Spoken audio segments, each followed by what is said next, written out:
I give the floor to you, sir. Enumerate yung ano muna, yung in according to their severity, those that are totally locked na, ano, and those already modified para malaman ng buong Pilipinas. Kayo yung may hawak ng listahan. And as I said, a dynamic one. It changes every day.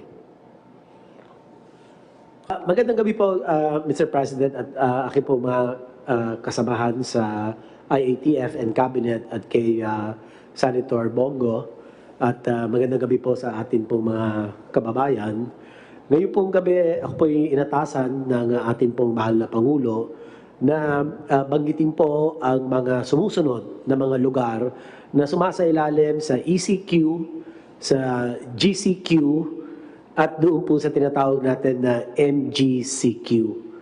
Yung pong ECQ, ibig po sabihin ito, yung Enhanced Community Quarantine. Ito po yung pinakamahigpit na klase ng ating mga restrictions. Ito po yung ipinagbabawal ang paggalaw at ang pagbiyahe ng ating po mga mamamayan, lalong-lalo na po ang mga may edad at may mga kasama po mga tinatawag natin mga sakit katulad ng diabetes, hypertension, asthma, at mga iba pa po. Iisa lang po ang lugar na sumasailalim sa ECQ. Ito po ang Cebu City. Ang susunod naman po ang ating General Community Quarantine. Yes, sir. Can you give us the reason why Cebu City has been placed in that kind of status? Nilagay po natin ang Cebu City under ECQ dahil po sa malaking pagtaas po ng bagong kaso ng COVID-19 at ang kanila pong noong nagpasya ang IATF at inaprubahan po ninyo, Mr. President, ang case doubling time ng Cebu. Ibig po sabihin ng case doubling time ay napaka-maiksi po ang panahon, mabilis magdoble ang bilang ng mga kaso. It was below 7. Ayun po, that puts them at high risk. Isa po yun. Pangalawa pong dahilan ay yung tinatawag po natin critical care utilization rate, yung pong mga hospital nila, yung pong kanilang ward beds, yung kanila pong isolation beds, yung kanila pong ICU beds, at saka yung pong mechanical ventilators po nila, mataas po ang kanilang utilization. So ito po ay signal na talagang malawak po ang naapektuhan na mga komunidad with the COVID-19 cases. So, nagpasya po tayo na gawin pong ECQ para nang sa ganon mapigilan, magkaroon part of the containment strategy, Mr. President, para mabawasan ang reported new cases. At ngayon naman po, yun na po nangyayari, Mr. President. Meron po tayong report, but this is with Secretary Roy Cimatu. We will get the official report soon, Mr. President. So dalawa lang po yun. Ang kanila pong case doubling time ay masyadong maikse, less than 7 days. That puts them at high risk, and their critical care utilization rate, mataas po ang kanilang paggamit. Ibig sabihin, overwhelmed na po yung kanilang health systems capacity. So dalawa lang po kung bakit sila inilagay under ECQ, dahil nga po yung kaso nila tumalon, Mr. President, masyadong malaki po itinaas. Sir, may I just comment, if you'd allow me? Earlier in the days during the inception of the COVID-19, I had an occasion to observe different places in the Philippines. Sad to say, it is the province where I come from, and that is why I warned the residents there that they should not take it against me. we had all the warnings in place, and the police were very strict. But following the national direction, but it could only arrest so many, so much. Ang nahalata po,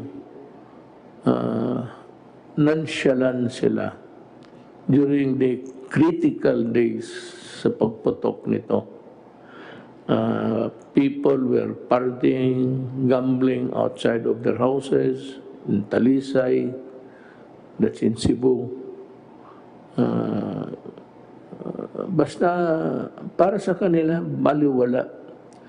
And sabi ko nga, kayong mga Cebuano, huwag kayong magalit sa akin. I'm a Cebuano and I have every reason to be concerned about the welfare of the province of my father. Ang sinasabi ko sa inyo, warningan ko na kayo noon that you Cebu guys are taking the warnings of the national government nonchalant. Maragway na hitabo sa binisaya pa.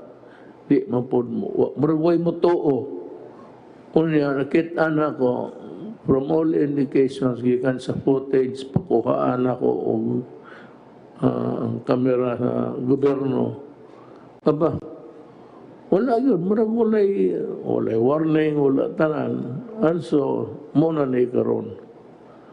Ang akong kuhan sa inyo, higay ulo.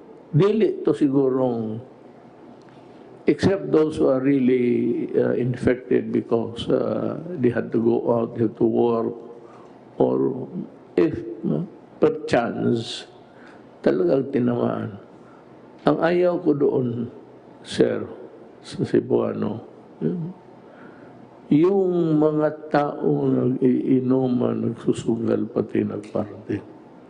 Panghuli lang na sasabihin ko po kung bakit ang Cebu City ay pumasok sa ECQ, nag-escalate to ECQ. Yung particular sa isolation beds po nila, 90.6% ang kanilang utilization. And that puts them at very high risk. At ang kanilang ICU beds, ganun din po, 84.6% ang utilization. High risk din po. Kaya yan po ang dalawang dahilan kung bakit ay ibinalik po natin sila sa ECQ. Ganun pa man, ang nag-inspect po ang IATF at ang National Task Force with our chief implementer, guiding and assisting the chief overseer of the Cebu City pandemic COVID-19 management, si Sec Roy po.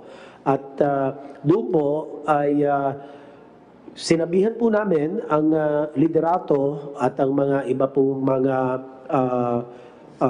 ahensya na talagang paigtingin po nila yung containment strategies po nila, Mr. President.